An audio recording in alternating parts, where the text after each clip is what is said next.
Optical character recognition जो है वो आपका एक इलेक्ट्रॉनिक कन्वर्ज़न है इमेज का। जो पिक्चर होती हैं उसको वो कन्वर्ट करता है, उसको बदलता है और बदल के वो उसको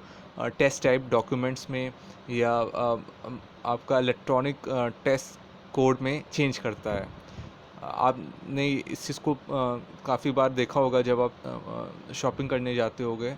और शॉपिंग करते समय आपने पाया होगा कि जब शॉपिंग आप पूरी कर लेते हो उसके बाद आप कैश काउंटर में जाते हो तो कैश काउंटर में एक एक करके आप जो सामान खरीदते हो तो वहाँ पे जो कैशियर होता है वो उस सामान को उसका उसका एक बार कोड होता है, उस पर एक मशीन उसके हाथ में होती है, उस मशीन को वो उस बार कोड में को दिखाता है और उससे कुछ अल्ट्रावायलेट रेज़ होती हैं जो उस मशीन के थ्रू कन्वर्ज़न कर लेती हैं। जो वो इमेज बनी होती है वाइट कलर की, ब्लैक कलर की, उसको वो कन्वर्ट कर देती हैं इलेक्ट्रॉनिक आपके मैकेनिक कोड में। तो ओसीआर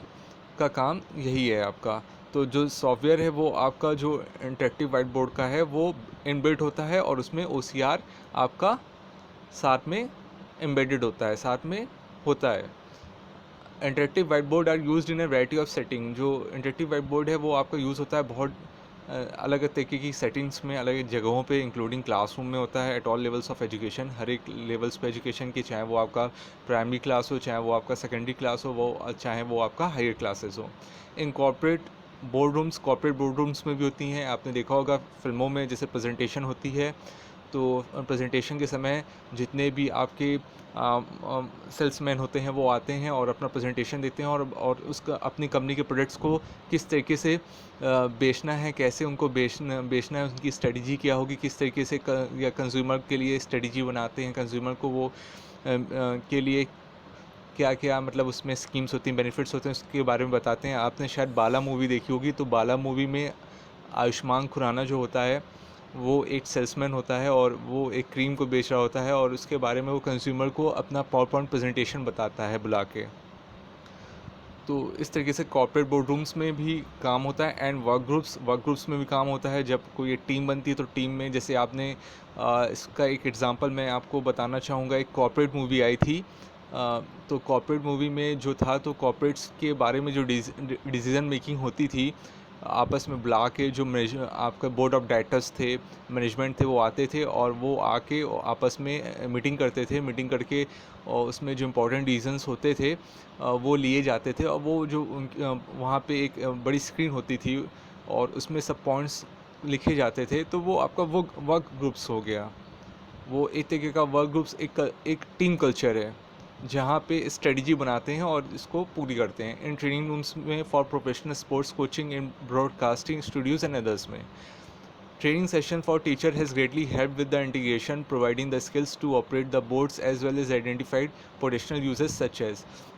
जो ट्रेनिंग सेशंस होते हैं वो टीचर्स के लिए होते हैं, वो बहुत उनको हेल्प करते हैं इंटीग्रेट करने में, चीज़ों को समझने में, प्रोवाइडिंग द स्किल्स, उनके अंदर कौशल लाने में, और ताकि कैसे वो जो इंटरेक्टिव वाइट बोर्ड हैं वो उसको चला सकें,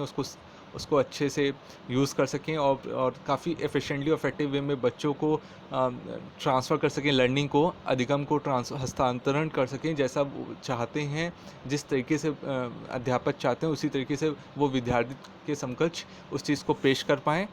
उतने ही अच्छे से। अब मैं यहाँ पे आपसे बात करूँगा क्या उपयोग है इंटरेक्टिव वाइट बोर्ड के। तो सबसे पहला जो उपयोग इंटरेक्टिव वाइट बोर्ड का है वो है writing over the top of the displayed information to highlight and annotate points. सबसे पहले तो हम ऊपर लिखते हैं writing over the top of the displayed information. जो भी हमारा टॉपिक होता है उस टॉपिक को हम लिखते हैं और उसको हाईलाइट करते हैं। और एनोटेट पॉइंट्स मतलब उसको एक्सप्लेन भी करते हैं पॉइंट्स में। Surfing the internet and displaying websites which the entire class are able to see. Surf करते हैं इंटरनेट को हम इंटरेक्टिव वाइट बोर्ड में ही। वेब ब्राउज़र की भी फैसिलिटी होती है इंटरेक्टिव वाइट बोर्ड, क्योंकि एक इलेक्ट्रॉनिक डिवाइस है तो आप उसी इंटरेक्टिव वाइट बोर्ड में आप कोई भी मतलब as a web search engine कुछ भी आप उसमें टाइप कर सकते हो, कुछ भी टाइप करके सर्च भी कर सकते हो, जो टाइप आप करोगे उसको सर्च भी कर सकते हो, तो वो सर्फिंग द इंटरनेट का काम भी करता है, डिस्प्लेइंग वेबसाइट्स। और जब आप उसको सर्च करोगे तो वो वेबसाइट्स आपको डिस्प्ले करेगा, जो कि पूरी जो आपकी क्लास होगी वो उसको देख पाएगी। Enabling students to add their contribution to the discussion by writing directly on the white board. ये योग्य बनाता है विद्यार्थी को कि वो अपना कॉन्ट्रीब्यूशन इसमें जोड़ सकें, योगदान दे सकें डिस्कशन में, bye writing directly on the white board. वो आके एक एक करके जो आपका शिक्षक है, कभी कभी शिक्षक बुला के उसको बुलाता है विद्यार्थी को कि वो इंटरेक्टिव वाइट बोर्ड पे के पास जाएं और वहाँ पे वो उस चीज़ के बारे में, जो टॉपिक दिया उसके बारे में बातचीत करें और उसके बारे में कुछ पॉइंट्स को, कुछ मुख्य बिंदु को लिखें। उसी तरीके कभी कभी टीचर्स भी साथ में उसमें इंक्लूडिंग होता है। तो इस तरीके से ये एक तरीके का आपका कोलैबोरेशन लर्निंग का भी माहौल बनाता है। वहाँ पे सभी लोग मिलजुल के चीज़ें सीख रहे होते हैं, सब लोग आपस में अपना कंट्रीब्यूशन करते हैं और उससे एक टॉपिक के बारे में एक हेल्दी डिस्कशन हो पाता है और उसके बारे में नए नए इंसाइट्स हमको पता चल पाते हैं, नई नई जानकारी हमको मिल पाती हैं।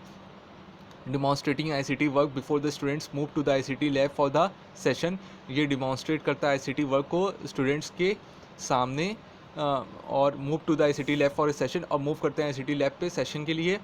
डिस्प्लेइंग मूवी फाइल्स और DVDs from the personal computers. हम डिस्प्ले करा पाते हैं मूवी फाइल्स को, ये DVDs को पर्सनल कंप्यूटर से।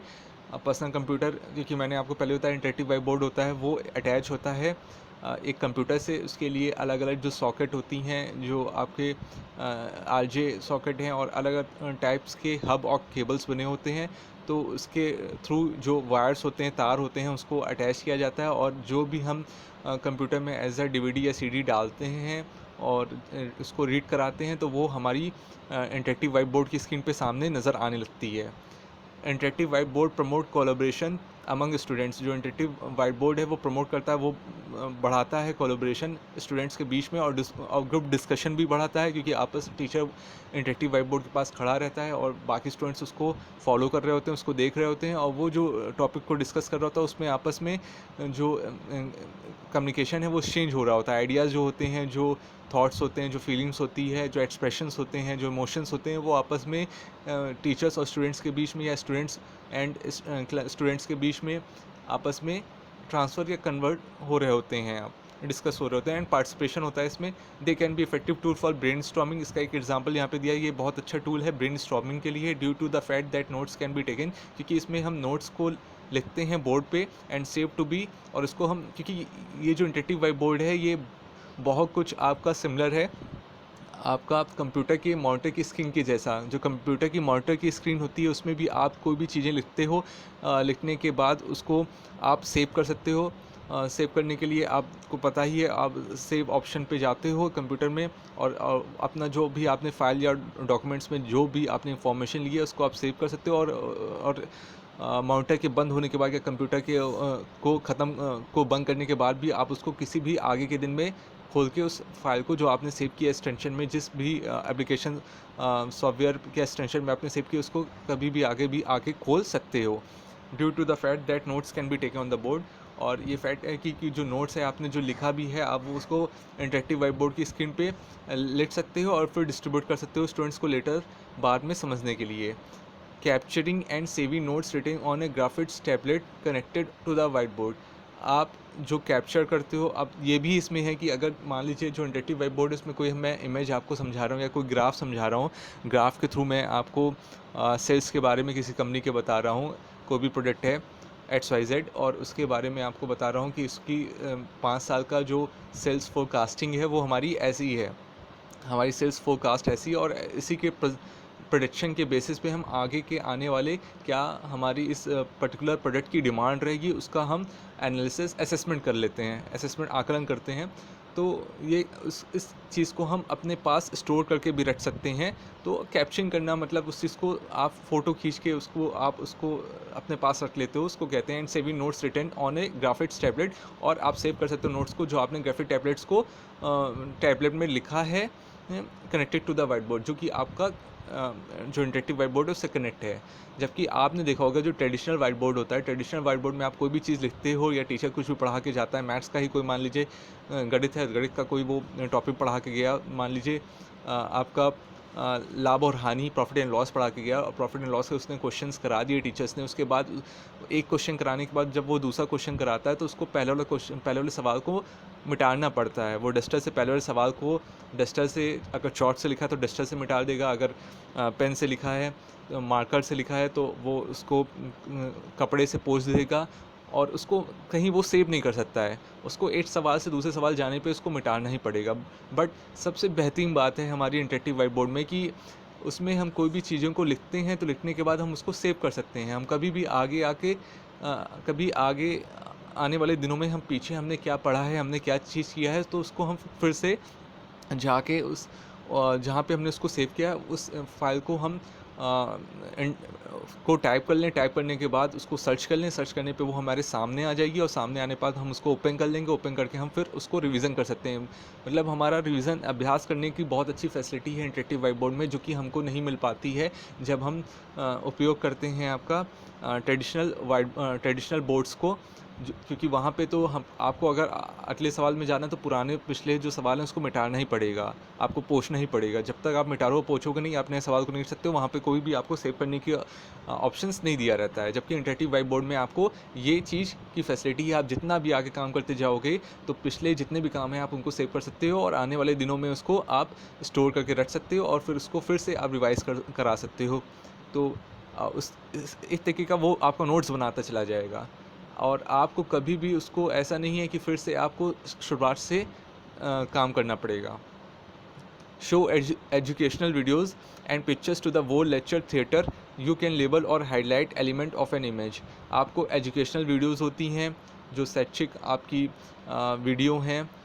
और जो पिक्चर्स हैं शैक्षिक पूरी वोल लेक्चर थिएटर में वो आपको शो की जाती हैं। यू कैन लेबल और highlight elements of an image. आप लेबल कर सकते हो और हाईलाइट कर सकते हो जो तत्व होते हैं इमेज के। आप उसको बता सकते हो। मान लीजिए आपको पार्ट्स ऑफ द फ्लावर आप पढ़ा रहे हो, आप बायोलॉजी के क्लास ले रहे हो, आप बायोलॉजी के टीचर हो, और आपको वहाँ पे कोई हिबिस्कस जो गुड़हल होता है उसके उसके फंक्शंस को पढ़ाना है, उसके पूरे पार्ट्स के बारे में आपको डिस्कस करना है, उसमें क्या क्या चीज़ें होती हैं। तो आप बड़े आराम से वहाँ पे उसकी इमेज को, हिबिस्कस की इमेज को आप सर्च कर लोगे। सर्च करने के बाद गूगल पे जाके आप उसकी फ़ोटो को इंटरेक्टिव वाइट बोर्ड में शो होने लगेगा। उसके बाद आप उसको कैप्शन करने लगोगे। एक एक ऑप्शंस को आप वहाँ पे अपनी फिंगर से या जो स्टाइलस पेन है उससे आप उसको एक्सप्लेन करने लगोगे। उसको शो कर करके आप उसको लेबल कर सकते हो। ये फैसिलिटी आपको इंटरेक्टिव वाइट बोर्ड देता है कि अगर उसमें पेटल्स हैं तो पेटल्स को बता सकते हो, उसमें स्टेमिना है तो स्टिग्मा है तो वो बता सकते हो आप, एंथर है, पोलन ग्रेन्स हैं, तो ये सब चीज़ों को आप वहाँ पे डिस्कस कर सकते हो। सेपल्स हैं, ये सब आप वहाँ बता सकते हो। जब आप पार्ट्स ऑफ ए फ्लावर बता रहे होगे हिबिस्कस का, तो वहाँ पे आप ये सब चीज़ों को लेबल कर सकते हो और हाईलाइट कर सकते हो। जो भी इसमें इंपॉर्टेंट चीज़ हैं जो आप उसमें बताना चाहते हो, उसको डिस्कस करना चाहते हो हिबिस्कस के आप पार्ट्स को। इसी तरीके आपने देखा होगा जब आप छोटे बच्चे होंगे और आपके स्कूल वाले आपको मूवी दिखाते होंगे। एक उनके पास ऑडिटोरियम रूम या थिएटर रूम होता है, वहाँ सभी बच्चों को ले जाते हैं और सामने की स्क्रीन पे वो बच्चों को एक कंप्यूटर से अटैच होता है वो पूरा आपका वाइट बोर्ड, और उसमें एक पिक्चर चला देते हैं, और वो जो पिक्चर जो होता है वो प्रोजेक्टर से आपका पूरा प्रोजेक्ट होता है। प्रोजेक्टर से उसकी जो इमेज निकल रही होती है या वो जो ऑप्टिकल रेज या निकल रही होती है वो जाके सीधा किस पे पड़ती हैं, वो सीधा जाके दीवार पे लगा हुआ वाइट बोर्ड पे पड़ती हैं, और उस पर वो इमेज बन के आने लगती है, और उसी को आप लोग देखते हो। तो इस तरीके से एजुकेशन वीडियोज़ और पिक्चर्स को वो लेक्चर थिएटर में आपको दिखाया जाता है। By using an audience response system, presenters can poll a classroom audience और conduct quizzes capturing feedback on to the white board. आपका एक ऑडियंस रिस्पॉन्स सिस्टम जो है ये एक फंक्शन है आपका इंटरेक्टिव वाइट बोर्ड में। आप उसको उपयोग करते हो, उसका यूज़ करके आप जो प्रेजेंटर होता है जो कि चीज़ों को एक्सप्लेन कर रहा होता है प्रेजेंटेशन में, वो क्लासरूम ऑडियंस का पोल कराता है और कंडक्ट कराता है, क्विजेस को कैप्चर कराता है आपका फीडबैक वाइट बोर्ड पे।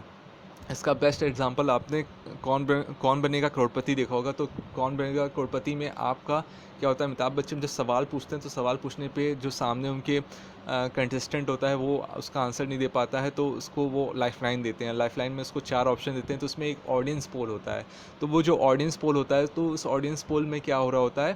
कि वहाँ पे एक सवाल के 4 ऑप्शन जो सवाल के 4 ऑप्शन होते हैं उसमें से पब्लिक के सामने भी वही सेम जो सवाल होता है वो पब्लिक के सामने आ जाता है। पब्लिक के सामने आने पे उनको अपना एक बटन यूज़ करना होता है ऑडियंस पोल का, उसको वो यूज़ करते हैं और उसके बाद उसका जो भी उनको आंसर सही लगता है उस पर वो प्रेस कर देते हैं, उसको टैप कर देते हैं। टैप करने के बाद जो भी एक एक टाइम ड्यूरेशन होता है, कुछ 10 सेकंड या 15 सेकंड होते हैं, उसके अंदर उनको करना रहता है और उसके बाद वो जो रिज़ल्ट होता है वो कंटेस्टेंट की ऑन स्क्रीन कंप्यूटर के मॉनिटर में और अमिताभ बच्चन के कंप्यूटर के मॉनिटर में आने शो करने लगता है। तो ये जो फैसिलिटी है ये एक तरीके का ऑडियंस रिस्पॉन्स सिस्टम है,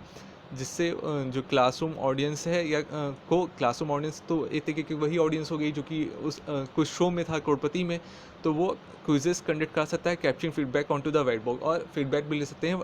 आपके वाइट बोर्ड पे। Allow presentation of a student work in a more interactive and collaborative way, allow करता है प्रेजेंटेशन, स्टूडेंट्स का प्रेजेंटेशन को अलाउ करता है इंटरेक्टिव वाइट बोर्ड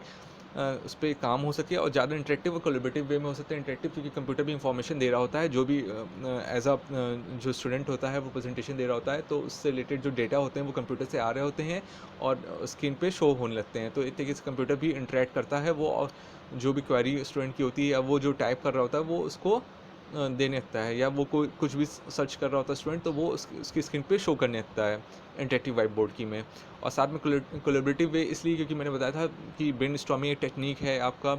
उसमें चीज़ें सब लोग आपस में साथ में टीम टीचिंग है, तो टीम टीचिंग में आपस में कोऑपरेटिव लर्निंग होती है, कोऑपरेशन लर्निंग, और टीम टीचिंग के द्वारा पूरी क्लास एक साथ चीज़ों को लर्न कर रही होती है, किसी कॉन्सेप्ट को समझ रही होती है, कोई प्रोसेस को जान रही होती है। Display internet sources in a teacher directed method, इसमें इंटरनेट जो रिसोर्सेज होते हैं वो टीचर डायरेक्टेड मेथड मतलब टीचर के द्वारा जो मार्गदर्शन कराया जाता है, टीचर के द्वारा जो वो निर्देशन दिया जा रहा होता है उसके हिसाब से इंटरनेट रिसोर्सेज उसमें डिस्प्ले होता है। जैसा टीचर बता रहा होता है, अध्यापक आपको निर्देशन दे रहा होता है, उसके हिसाब से चीज़ें वहाँ पे डिस्प्ले होने लगती है इंटरनेट रिसोर्सेज में। Provide new opportunities for individualised learning experience, यहाँ पे नई नई अपॉर्चुनिटीज़ आपको मिलती है। इंडिविजुअलाइज्ड लर्निंग एक्सपीरियंसेस होता है,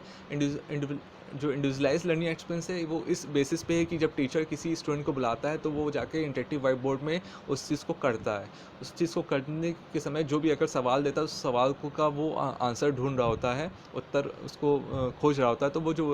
उत्तर होता है उसको वो जो इंटरेक्टिव वाइट बोर्ड स्क्रीन है उसमें वो कर रहा होता है। तो इस तरीके से उसकी इंडिविजुअलाइज्ड लर्निंग एक्सपीरियंस होती है। और कभी कभी ये होता है टीचर कोई कॉन्सेप्ट को बता रहा होता है, जैसे कॉन्सेप्ट अटेनमेंट मॉडल है, उसको किसी छोटी सी क्लास है, प्राइमरी क्लास है, उसमें उसको मान लीजिए एक एप्पल के बारे में बताना है, तो वो जो सेब के बारे में बता रहा है तो सेब के बारे में सबकी अपनी अपनी कॉन्सेप्ट बनेगा, क्योंकि जब टीचर उस चीज़ को समझा रहा होगा उसका इमेज आपका इंटरेक्टिव वाइट बोर्ड में उसकी इमेज बना रहा होगा, पिक्चर शो कर रहा होगा, तो उसके बेसिस पे जो बच्चे अपने अंदर अनुभव कर रहे हो रहे होंगे तो वो उनका खुद का अपना खुद का इंडिविजुअलाइज्ड होगा, खुद का अपना अकेला होगा। इस तरीके से create learning drawings, notes and concept maps during class time, all of which can be save for future reference. आप इंटरेक्टिव वाइट बोर्ड में हैंड रिटेन ड्राइंग्स बना सकते हो। कोई भी बच्चा चाहता है उसमें जाकर इंटरेक्टिव वाइट बोर्ड में, जैसे आप बनाते ही ट्रेडिशनल वाइट बोर्ड में भी आप लोग लिखते हो, जब कॉलेज होता है तो कॉलेज में आपका जो थॉट ऑफ द डे होता है वो आप ही जाके लिखते हो उसको, तो इसी तरह इंटरेक्टिव वाइट बोर्ड में भी आप हैंड रिटेन ड्राइंग्स बना सकते हो, नोट्स बना सकते हो, कुछ बनाया आपने नोट्स उसको सेव भी कर सकते हो इस तरीके से, और उसको कभी भी आगे जाके उसको रीयूज़ भी कर सकते हो। कभी उसको आप आगे जाके उसको यूज़ करना चाहते हो तो वहाँ पे आप का ऑप्शन रीयूज़ का भी होता है। एंड कॉन्सेप्ट मैप्स हो रहा होता है, कॉन्सेप्ट मैप्स में आपको कॉन्सेप्ट को बता रहे होते हो। जैसे मान लीजिए केमिस्ट्री अगर आप पढ़ा रहे हो, केमिस्ट्री में H2O बता रहे हो, वाटर। अब जो H2O है वो वाटर है, वो दो एलिमेंट से बना हुआ है, एक एलिमेंट आपका हाइड्रोजन है, दूसरा एलिमेंट आपका ऑक्सीजन है। अब हाइड्रोजन में कितने एटम्स होते हैं और ऑक्सीजन में कितने एटम्स होते हैं वो आप अलग बता रहे हो। हाइड्रोजन कैसे बनता है, क्या क्या मतलब चीज़ों से किस तरीके से बनता है, ऑक्सीजन कैसे बनता है, तो ऑक्सीजन के लिए आपने पहले तो वाटर लिखा, वाटर से दो एरो बना के आपने नीचे के डायरेक्शन पे दिखाया, एक को हाइड्रोजन दिया, दूसरे को ऑक्सीजन दिया। अब हाइड्रोजन आप बता रहे हो हाइड्रोजन फॉर्मेशन कैसे हो रहा है, क्या क्या चीज़ें उसमें चाहिए, कार्बन चाहिए तो कितने कार्बन चाहिए, कार्बन के कितने एटम्स चाहिए होते हैं हाइड्रोजन में कन्वर्ट होने के लिए, या आपका आपका बाइनरी फ्यूज़न के फॉर्म से बनता है जो मतलब आपका एक्सप्लोज़न होता है सन में, तो वो हाइड्रोजन को क्रिएट करता है। उसी तरह की आप ऑक्सीजन की बात करते हो, ऑक्सीजन में आप बता रहे हो कि ऑक्सीजन कैसे हमको फैसिलिटेट होता है, कैसे मिलता है, जो प्लांट्स होते हैं वो देते हैं, तो उसका आपने प्रोसेस दिखा दिया। तो इस तरीके से कॉन्सेप्ट मैप बन रहा है during class time, all of which can be save for future reference, और ये सभी चीज़ें आप सेव कर सकते हो फ्यूचर रेफरेंस के लिए। Allow students to work creatively through learning activities. यहाँ पे जो इंटरेक्टिव वाइट बोर्ड है वो स्टूडेंट्स को स्पेस देता है कि वो अपने हिसाब से क्रिएटिवली सीख सकें, मतलब अपने हिसाब से क्रिएटिवली होके वो सीख सकें, और लर्निंग एक्टिविटीज़ हो सके पूरी वर्ल्ड क्लास की, क्योंकि इसका जो होल एक्सपीरियंस होता है वो बहुत ही बढ़िया होता है। उसमें सभी को कुछ ना कुछ सीखने को मिल जाता है, और इन स्मॉल ग्रुप्स में भी सीख सकते हैं, and to present their work in multimedia form, और वो अपनी काम को मल्टीमीडिया फॉर्म में प्रेजेंट कर सकें, क्लास रूमिंग एंड डिस्कशन, और क्लास रूमिंग और डिस्कशन हो सके, क्योंकि यहाँ पे मल्टीमीडिया फॉर्म में इसलिए हो रहा है क्योंकि कंप्यूटर कहीं ना कहीं आप जो चीज़ें सीखते हो, और क्योंकि जो लर्नर होता है, लर्नर का जो स्टाइल होता है सीखने का वो अलग अलग होता है, वो शायद आपने सुना होगा। कुछ लोग ऑडियो को सुनते हैं तो उनसे उनके कॉन्सेप्ट को क्लियर होता है, कुछ लोग वीडियो को देखते हैं तो उनके कॉन्सेप्ट को क्लियर होता है, कुछ ऐसे होते हैं जो कि ऑडियो वीडियो दोनों देख के चीज़ों को सीखते हैं, कुछ आपके जो होते हैं वो आपके काइनेटिक होते हैं, जो कि मतलब मूवमेंट्स को यूज़ करते हैं, अपने बॉडी के मूवमेंट्स को यूज़ करते हैं, तो बॉडी के मूवमेंट्स को यूज़ करके वो चीज़ें सीखते हैं, क्योंकि टीचर जब एक्सप्लेन करता है तो बॉडी मूवमेंट्स करते हैं, तो उससे भी चीज़ें सीखते हैं, क्योंकि स्टाइल्स ऑफ लर्निंग जो होती है वो डिफरेंट होती है। कोई ऑडिटरी लर्नर होता है, कोई आपका विजुअली लर्नर होता है, कोई आपका काइनेस्टिक लर्नर होता है, कोई आपका स्पिरिचुअल लर्नर होता है, कोई आपका जो होता है वो नेचुरल होता है, नेचर से सीखता है। Show video clips that present and explain different concepts in any curriculum area. यहाँ इसमें आपको वीडियो क्लिप्स प्रेजेंट की जाती है इंटरेक्टिव वाइट बोर्ड में, वो आपका जो इंटरेक्टिव वाइट बोर्ड है उस पर वीडियो क्लिप्स होता है, वो आपका शो होने लगता है, वो चलने लगता है, and explain different concepts in any curriculum area, और एक्सप्लेन करता है जो अलग कॉन्सेप्ट होते हैं किसी भी करिकुलम एरिया में, पाठ्यक्रम क्षेत्र में, वो आपके वहाँ पे चलने लगते हैं और वो आने लगते हैं, और आप उसके बेसिस पे उसको समझने लगते हो। Demonstrate how an educational software program works, और ये आपको बताता है कैसे एजुकेशनल सॉफ्टवेयर प्रोग्राम्स आपका काम करता है। जैसे an art program with students using their fingers, कोई जब मान लीजिए आर्ट का टीचर आया, वो आर्ट को बच्चों को बनवा रहा है, तो वो बच्चों को बुलवा के भी इंटरेक्टिव वाइट बोर्ड में उनकी उंगलियों को, उनकी उंगली से उनसे खुद कह सकता है अपनी उंगलियों से आप कोई पिक्चर को ड्रॉ करो और उसको बना के दिखाओ, और वो पेन भी दे सकता है, स्टाइलिस मैंने जो कि पिछली वीडियो में बात की थी, वो स्टाइलिस का यूज़ करेगा और उस पेन के थ्रू वो बना के दिखा देगा, बच्चे को बनाने को कहेगा और बच्चा उसको बनाएगा, और बजाय इसके कि यहाँ पे कोई माउस को यूज़ नहीं करते हैं। तो बच्चों इस तरह के हम इंटरेक्टिव वाइट बोर्ड का यूज़ करते हैं क्लासरूम में, जो कि बहुत ही एक इंटरेस्टिंग एक आपका टेक्नोलॉजी है, एक तरीके का आपका रिसोर्स है, जिसको हम जितना अच्छे तरीके से यूज़ करेंगे उतना ही हम चीज़ों को सीखेंगे, और कहीं ना कहीं हम अपना अपलिफ्टमेंट करेंगे, कहीं ना कहीं हम अपना डेवलपमेंट करेंगे, क्योंकि यहाँ पे सबसे अच्छी बात जो मैं पहले भी इस वीडियो में बोला कि आप यहाँ पे सेविंग का एक ऑप्शन होता है, आप कुछ भी काम करोगे उसको सेव कर सकते हो, कभी आप फ्यूचर में इसको यूज़ कर सकते हो। जबकि ट्रेडिशनल जो क्लासरूम में आपने बहुत अच्छे से कोई चीज़ को एक्सप्लेन किया, मगर वहाँ पे आपका सेव करने का ऑप्शन नहीं था, यहाँ आप उसको सेव कर सकते हो। यहाँ पे कहीं ना कहीं आपका एनर्जी आपकी सेव हो जाएगी, आपका टाइम भी सेव होगा, और आपका मनी का भी सेव होगा, क्योंकि हम जितना बार नई नई चीज़ें लिखेंगे उतनी चीज़ें हमको एज एन इनपुट की रिक्वायरमेंट होगी उस पर लिखने के लिए बोर्ड पे, क्योंकि बोर्ड जो होता है वो आपका एक तरीके का सॉफ्टवेयर है, और जबकि जो चीज़ें आप यूज़ करते हो, चॉक यूज़ करते हो, डस्टर यूज़ करते हो, वो आपका एक तरीके का हार्डवेयर है। तो इस तरीके से इंटरेक्टिव वाइट बोर्ड का जो टॉपिक था वो मैंने आपके साथ डिस्कस किया। अब हम when we meet in the next turn we will discuss about the new topic, that is computer as a learning resource. अगर आपको कोई प्रॉब्लम हो तो आप मुझसे इंटरेक्टिव वाइट बोर्ड के बारे में पूछ सकते हो व्हाट्सएप ग्रुप पे। आप अपना क्वेश्चन जो भी क्वेरी रहेगी इससे उसको आप सेंड कर देना, तो मैं उसको सॉल्व करने की कोशिश करूँगा। Thank you.